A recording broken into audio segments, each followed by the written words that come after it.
పూరా local. Welcome to Pura local. This is Bharati. వాళ్ళ వార్తాపత్రికలోని ప్రధాన వార్తలు చూద్దాం.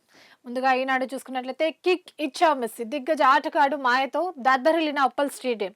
సో నిన్న జరిగిన రేవంత్ వర్సెస్ మెస్సీ మ్యాచ్ కి సంబంధించిన వార్త ఇక్కడ ఉంది మనకి. సో ఫుట్బాల్ స్టార్స్ తో కలిసి ఆడిన CM Revanth Reddy exhibition match లో అపర్ణ మెస్సీ బృందంపై సింగరేణి ఆర్ఆర్ఆర్ జట్టు విజయం సాధించింది. మ్యాచ్ కి సంబంధించిన ఫోటోలు కూడా మనం ఇక్కడ చూసుకోవచ్చు. సో మ్యాచ్ లో రేవంత్ రెడ్డి అలాగే మెస్సీ ఆడిన ఒక దృశ్యాన్ని ఇక్కడ చూసుకోవచ్చు.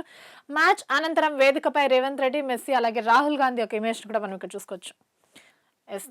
రెండో విడత పోలింగ్, పంచాయతీ పోలింగ్ జరుగుతుంది. దానికి సంబంధించి ఇక్కడ చూసుకుంటే నేడే రెండో దశ పోలింగ్. సో రెండో విడత గ్రామ పంచాయతీ ఎన్నికలకు సర్వం సిద్ధమైంది. సో ఇప్పటికీ పోలింగ్ కూడా ప్రారంభమైంది. ఉదయం 7 గంటలకి ప్రారంభమైన పోలింగ్ ఏదైతే ఉందో సో మధ్యాహ్నం 1 గంట వరకు కొనసాగుతుంది. సో ఈ రెండో దశలో 3,911 సర్పంచ్ పదవులకు 12,782 మంది అభ్యర్థులు బరిలో ఉన్నట్టు కూడా తెలుస్తుంది. ఇందులోనే వార్డు సభ్యుల స్థానాలు చూసుకుంటే 29,917 వార్డులకు బరిలో నిలిచిన 71,071 మంది అభ్యర్థులు. సో ఇప్పటికే 415 సర్పంచ్ స్థానాలు అలాగే 8,307 వార్డులు ఏకగ్రీవం అన్నట్టు కూడా తెలుస్తుంది. సో ఓటింగ్ పూర్తయ్యాక కౌంటింగ్ లో విజేతలను కూడా ప్రకటిస్తారు ఇవాళ. ఓటు వేసేందుకు వెళ్తూ వేరువేరు రోడ్డు ప్రమాదాల్లో 6 మృతి చెందారు. కాంగ్రెస్ అక్రమాలపై ప్రజా తీర్పు. సో ఇండియా కూటమి కొనసాగుతుంది అంటూ కూడా సమాజ్వాద్ పార్టీ అధినేత అఖిలేష్ యాదవ్ తో సీఎం రేవంత్ రెడ్డి భేటీ అయ్యారు. సో దానికి సంబంధించిన వార్త ఇది. సో పంచాయతీ ఎన్నికలపై బీఆర్ఎస్ వర్కింగ్ ప్రెసిడెంట్ కేటీఆర్ చేసిన వ్యాఖ్యలు కాంగ్రెస్ పోలీసును అడ్డం పెట్టుకున్న ప్రజలు మా వెంటే ఉన్నారు అంటూ కూడా ఆయన ధీమా వ్యక్తం చేశారు. సీఎం సొంత నియోజకవర్గం కొడంగల్లోనూ బీఆర్ఎస్ కే మద్దతు లభించింది పంచాయతీ పోర్లో అంటూ కూడా ఆయన వ్యాఖ్యలు చేశారు. కేటీఆర్ ను కలిసేందుకు జిల్లాల నుంచి తరలివచ్చిన సర్పంచ్లు సో రామేశ్వరం కెఫేలో అఖిలేష్ యాదవ్ తో కేటీఆర్ లంచ్ చేశారు.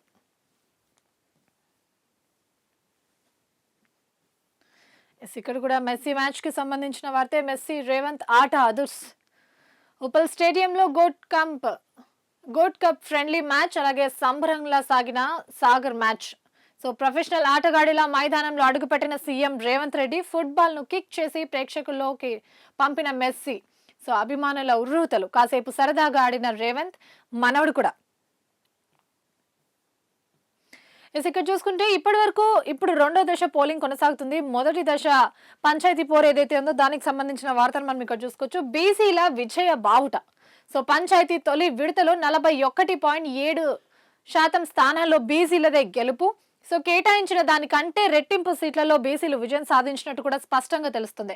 4,230 స్థానాల్లో 1,764 సీట్లు బీసీలే దక్కించుకున్నారు. సో జనరల్ స్థానాల్లోనూ వారే సత్తా చాటారు. హనుమకొండలో అత్యధికంగా 48 స్థానాలను సొంతం చేసుకున్నారు. ఇక్కడ చూడండి, ఊరికి రండి ఓటేయండి.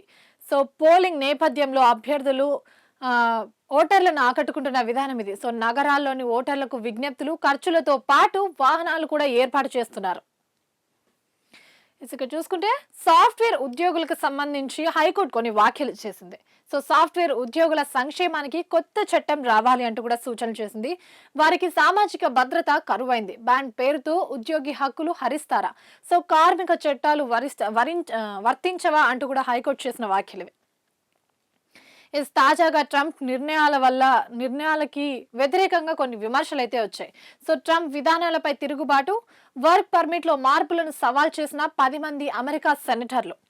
సో H1B వీసా ఫీజు పెంపుపై 20 రాష్ట్రాల న్యాయ పోరాటం చేస్తున్నాయి. భారత్ పై 50% సుంకాలను సవాల్ చేస్తూ అమెరికా ప్రతినిధుల సభలో ప్రతిపక్ష సభ్యులు తీర్మానం కూడా చేశారు.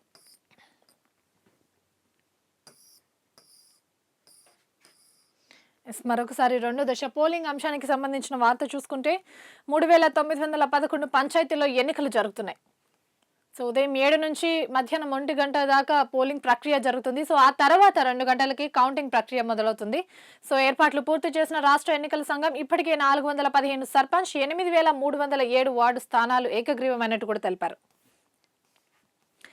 ఇదే సర్పంచ్ ఎన్నికలు జరుగుతున్న నేపథ్యంలో బీజేపీ నుంచి కొన్ని ఆఫర్లు వస్తున్నాయి. సో అవేంటో చూద్దాం.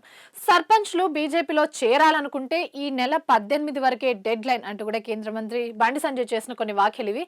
సో ఆ తర్వాత చేర్చుకోం అంటూ కూడా స్పష్టం చేశారు ఆయన. సో కాంగ్రెస్ బీఆర్ఎస్ సర్పంచ్లు నామోషి అయ్యేలా బీజేపీ సర్పంచ్ల ఊర్లను అభివృద్ధి చేస్తాను అంటూ కూడా హామీ ఇచ్చారు. గ్రామాల్లో డెవలప్మెంట్ పనులన్నీ కుంటపడ్డాయి. సో రాష్ట్ర ప్రభుత్వం నయా పైసా ఇచ్చే పరిస్థితి కూడా లేదు అంటూ కూడా ఆయన తేల్చి చెప్పారు.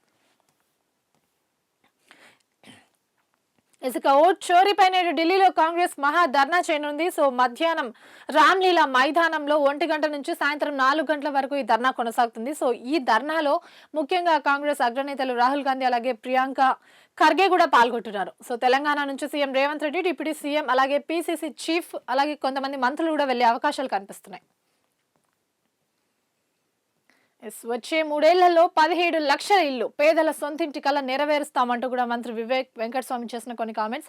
బీఆర్ఎస్ హయాంలో ఒక్క ఇల్లు నిర్మించలేదు, రాష్ట్రాన్ని అప్పుల కుప్పలుగా మార్చి మిత్తిల భారం మోపారు ప్రజలపైన అంటూ కూడా ఆయన కామెంట్ చేశారు. ఉద్యోగాలు రావాలంటే యువత స్కిల్స్ నేర్చుకోవాలి అంటూ కూడా సూచించారు.